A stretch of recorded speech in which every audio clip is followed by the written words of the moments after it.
Good morning students. आशा करता हूँ कि तुम सब अपने अपने घरों पे स्वस्थ हो, अच्छी तरह से प्रिपरेशन कर रहे हो, अच्छी तरह से पढ़ाई भी कर रहे हो, इस लॉकडाउन के पीरियड में अपना ध्यान भी रख रहे हो और आज का क्लास करने के लिए, आज का टॉपिक करने के लिए एकदम तुम लोग पूरी तरह से तैयार भी हो। हमने जो चैप्टर शुरू किया था मैकेनिकल प्रॉपर्टीज ऑफ लिक्विड, इसका लास्ट टॉपिक रह गया था कैपिलरिटी। यानी कैपिलरिटी हमने उस दिन हमने डेफिनेशन देखा था, लेकिन कैपिलरिटी राइज का सरफेस टेंशन के साथ जो रिलेशनशिप है वो हमने नहीं किया था। आज उसका हम फॉर्मूला रिलेशनशिप प्रूव करेंगे। चलो हम शुरू करते हैं। तो कैपिलरिटी का डेफिनेशन क्या था, मैंने उस दिन बनाया था। Capillarity is the property of liquid, property of liquid by virtue of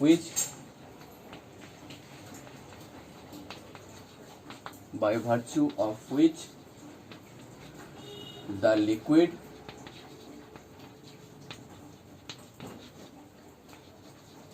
rises up or down inside a capillary tube, inside a capillary tube due to surface tension। ठीक है, उसके बाद मैंने जो टेबल लैंप का एग्जाम्पल दिया था, उसका जो हर एक वीक एक कैपिलरी ट्यूब की तरह बिहेव करता है, जिसके वजह से जो कैरोसिन जो है वो ऊपर की तरफ चला जाता है। ठीक है, ब्लोटिंग पेपर, कागज का काली गिर जाए तो कागज रख दे तो कागज सारा काली खींच लेता है। कागज का हर एक वो जो वीक रहता है, हर एक वीक एक कैपिलरी ट्यूब की तरह बिहेव करता है। ठीक है, तो ये कोई किताबी डेफिनेशन नहीं है, जस्ट लोगों को समझाने के लिए बोल रहा हूँ। अगर एक कैपिलरी ट्यूब पानी में डुबा दिया या फिर किसी भी लिक्विड में दे तो लिक्विड राइज होगा। ठीक है, और ये जो शेप रहता है, ये शेप हमारा मेनिस्कस, इसको बोलते हैं हमको कनकेव मेनिस्कस, ये कन्वेक्स मेनिस्कस। ठीक है, कन्वेक्स मेनिस्कस के वजह से फॉल होता है, कनकेव मेनिस्कस की वजह से हमारा कैपिलरी राइज होता है। ठीक है, तो अभी हम कैपिलरी राइज का एक्सप्रेशन देखेंगे। ठीक है, दोनों का एक्सप्रेशन सेम ही है, कैपिलरी राइज और कैपिलरी फॉल बोलो, दोनों का एक्सप्रेशन हमारा सेम ही रहता है, सेम ही है। तो पहले इसका हम एक डायग्राम ड्रॉ करते हैं। एक कंटेनर लेते हैं, ऐसे एक कंटेनर लेते हैं ऐसे, इसके ऊपर पानी भरा, इसके ऊपर हमने कैपिलरी ट्यूब ऐसे दे दिया, कैपिलरी ट्यूब हमने ऐसे रख दिया, कैपिलरी ट्यूब हमने ऐसे रख दिया। ठीक है, अभी ये कैपिलरी ट्यूब यहां तक हमारा वाटर राइज करेगा, तो इसके अंदर पानी भरा हुआ है,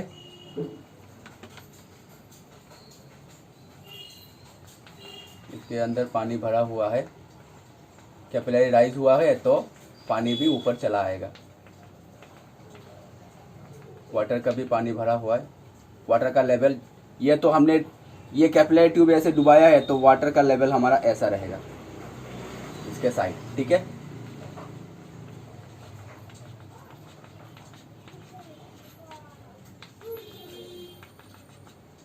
पानी इस तरह से रह गया, लिक्विड ऐसा रह गया।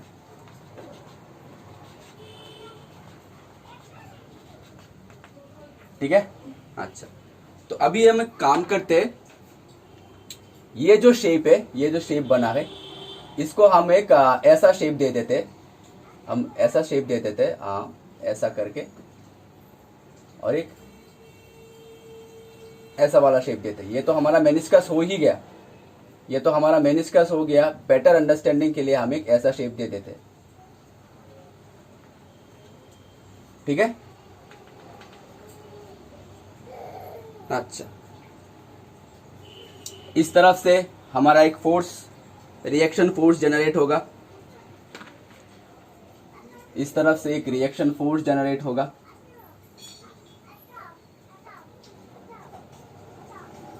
इस तरफ से एक रिएक्शन फोर्स जनरेट होगा। मान लो ये एंगल हो गया हमारा थीटा, तो ये एंगल भी हो जाएगा थीटा। ये रिएक्शन फोर्स आर है। इस तरफ से भी सेम एक रिएक्शन फोर्स जनरेट होगा ऐसे, ठीक है। ये भी एंगल थीटा, ये थीटा पकड़ लो तो ये एंगल भी थीटा, ठीक है। अभी इस आर को हम दो दो कंपोनेंट में हम डिवाइड कर सकते हैं। इस आर के लिए ये हो गया हमारा, वेक्टर को तो हम रिजॉल्व कर सकते हैं, वेक्टर को हम रिजोल्यूशन किया है, वेक्टर को हम रिजॉल्व कर सकते हैं। तो ये जो कंपोनेंट है, इस कंपोनेंट को हम नाम देते थे आर कॉस थीटा, इस कंपोनेंट को हम नाम देते थे आर कॉस थीटा। इसका जो परपेंडिकुलर कंपोनेंट रहेगा इसके तरफ, इसका जो परपेंडिकुलर कंपोनेंट रहेगा, ये दोनों ही सेम रहेगा परपेंडिकुलर कंपोनेंट, ठीक है। इसको नाम देते थे आर साइन थीटा। इस आर के लिए ये हो गया हमारा आर कॉस थीटा और ये आर हो गया हमारा आर साइन थीटा, ठीक है। ये हो गया हमारा मिनिमम वाटर लेवल।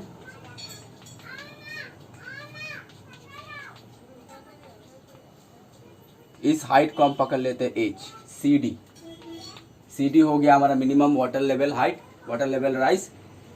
कितना राइज हुआ हमारा, एच हाइट तक राइज हुआ, ठीक है। इधर की तरफ हमारा सरफेस टेंशन रहेगा, इधर की तरफ हमारा सरफेस टेंशन रहेगा। तो ये हो गया हमारा एक सिंपल सा डायग्राम, ठीक है। अच्छा, तो आर को हमने रिजॉल्व किया, vertical component, vertical reaction force को, reaction force are can be resolve into two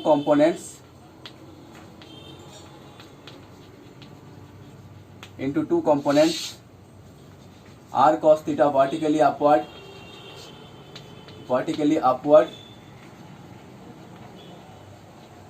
और r sin theta horizontal component।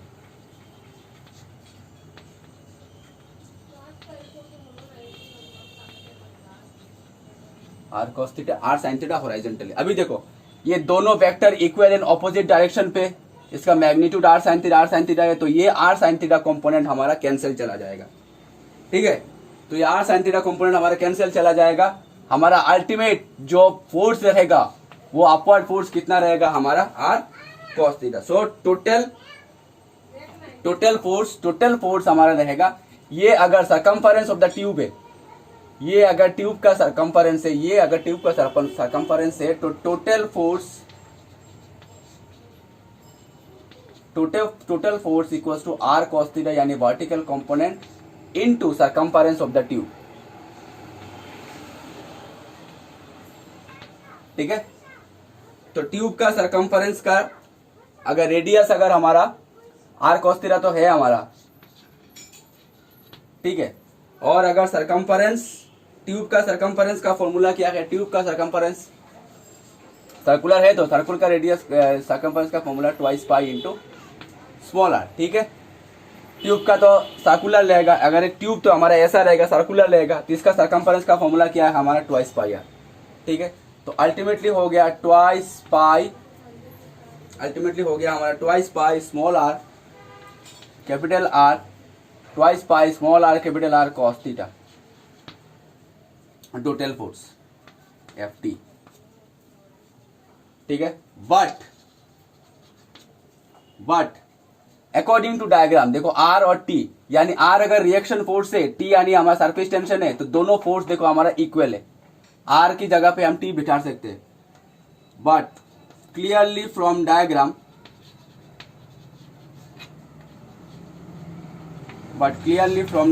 Are is equals to capital T, ठीक है। तो यहां पे हम आर की जगह पे टी बिठा देते, तो F of T is equals to हो जाएगा twice pi small R capital T cos theta, ठीक है। अच्छा, अगर इक्विलिब्रियम, लिक्विड तो हमारा रेस्ट पे है, इक्विलिब्रियम पे जितना वाटर वेट, जितना वाटर का वेट जितना डाउनवर्ड रहेगा उतना ही हमारा टोटल अपवर्ड फोर्स रहेगा। ठीक है, जितना लिक्विड का वेट हमारा डाउनवर्ड रहेगा इक्विलिब्रियम पे, वेट यानी फोर्स, जितना फोर्स हमारा डाउनवर्ड धरती माता की तरफ रहेगा उतना ही फोर्स हमारा, यानी टोटल फोर्स इक्वल्स टू हम W लिख सकते हैं। एट इक्विलिब्रियम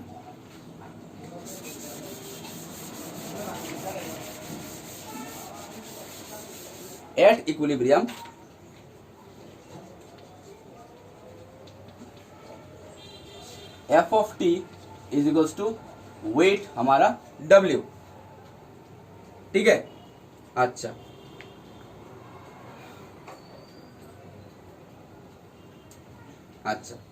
अभी volume of cylindrical tube, volume of water दे दो, volume of water in cylindrical tube. जितना हमारा सिलेंडर का वॉल्यूम होगा उतना ही हमारा वाटर कनेक्टेड करेगा। ठीक है, तो V इज इक्वल्स टू हो जाएगा सिलेंडर का वॉल्यूम क्या है, अगर हाइट हमारा h है तो पाई r स्क्वायर इंटू एच, ये हमारा सिलेंडर का वॉल्यूम का फॉर्मूला। ठीक है, तो volume of water in meniscus,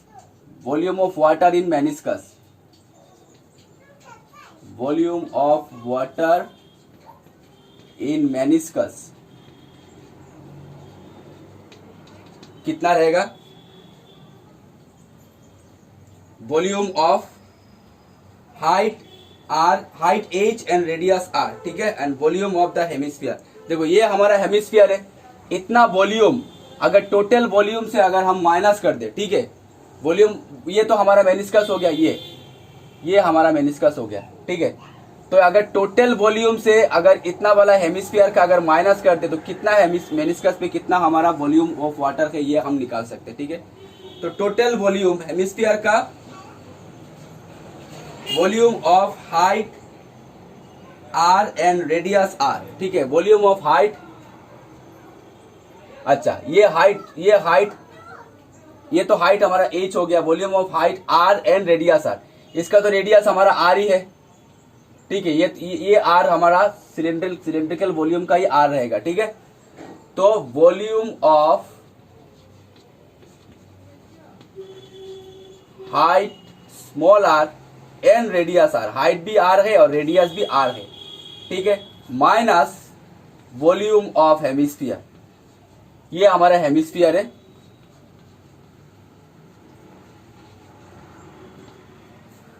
ठीक है, तो कितना रह गया, पाई इंटू r स्क्वायर, ये तो हो गया रेडियस का r, और अगर इस r की जगह, अगर इस h की जगह हम r बैठा दे, माइनस हेमिस्फीयर का वॉल्यूम क्या है 2/3 पाई r क्यूब।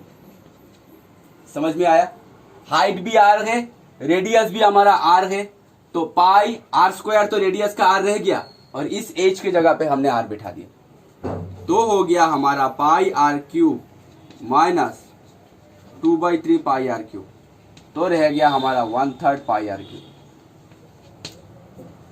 ये हो गया volume of water in meniscus. ठीक है,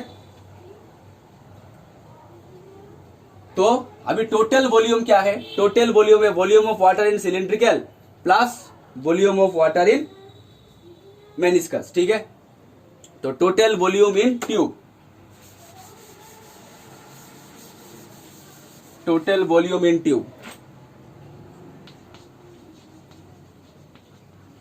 total volume of water in whole tube कितना रहेगा, सिलेंडर का volume pi r square into H plus ये जो हमने मेनिस्कस का वॉल्यूम निकाला 1/3 पाई r क्यूब।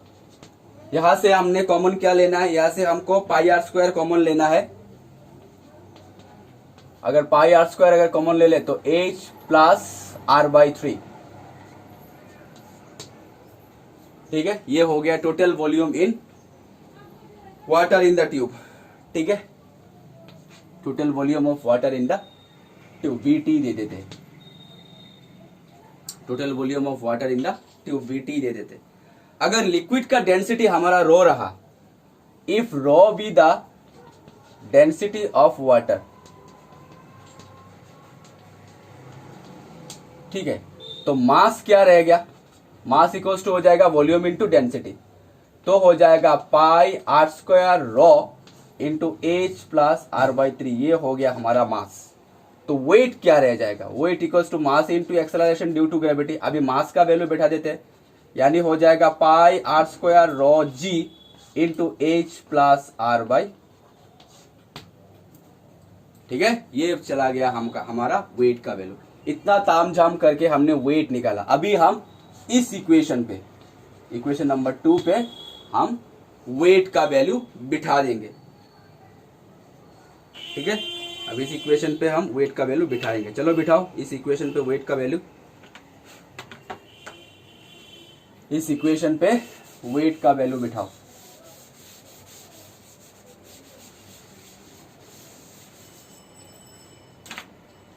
तो टोटल फोर्स हमारा twice pi R T cos theta is equals to pi are square rho ji into H plus are by 3। तो हमारा cancel क्या जाता है, पाई पाई जाता है, एक आर कैंसिल जाता है। तो यहां से हमको क्या सरफेस टेंशन का वैल्यू निकालना है। सरफेस टेंशन का वैल्यू क्या आता है, T is equals to, surface tension T का वैल्यू आता है h plus are by 3 rho g, h plus are by 3 rho into g, r rho g, हाँ r rho g divided by 2 cos theta, ठीक है, divided by 2 cos theta. ये हो गया हमारा सरफेस टेंशन का वैल्यू, ठीक है। अब इसमें एक छोटा सा कंडीशन है, इसमें एक छोटा सा कंडीशन है, अगर आर वेरी वेरी स्मॉल रहा, यानी रेडियस, मेनिस्कस का जो रेडियस है वो वेरी वेरी स्मॉल है, इफ कंडीशन है if R is very very small,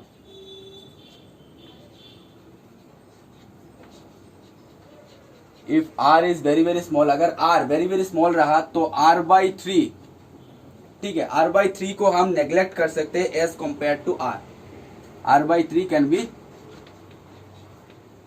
neglected, okay. So T is equals to ultimately हो गया हमारा h rho ji into r divided by 2 cos theta. और यहां से अगर हम कैपिलरी राइज यानी हाइट का वैल्यू निकाले, एच इक्वल्स टू हो जाएगा twice T cos theta divided by r rho g, ठीक है।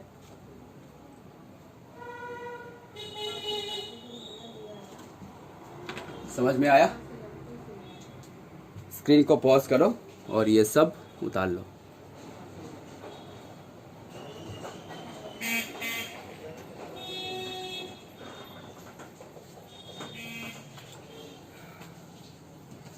सो स्टूडेंट्स, हमने जो शुरू किया था मैकेनिकल प्रॉपर्टीज ऑफ लिक्विड, ये चैप्टर हमारा एकदम पूरी तरह से ख़त्म हो चुका है और इस चैप्टर का हर एक टॉपिक को अच्छी तरह से किया भी गया है। मैं आशा करता हूँ कि इस पूरा जो हमने चैप्टर किया है, ये चैप्टर तुम लोगों को समझ में आ गया होगा।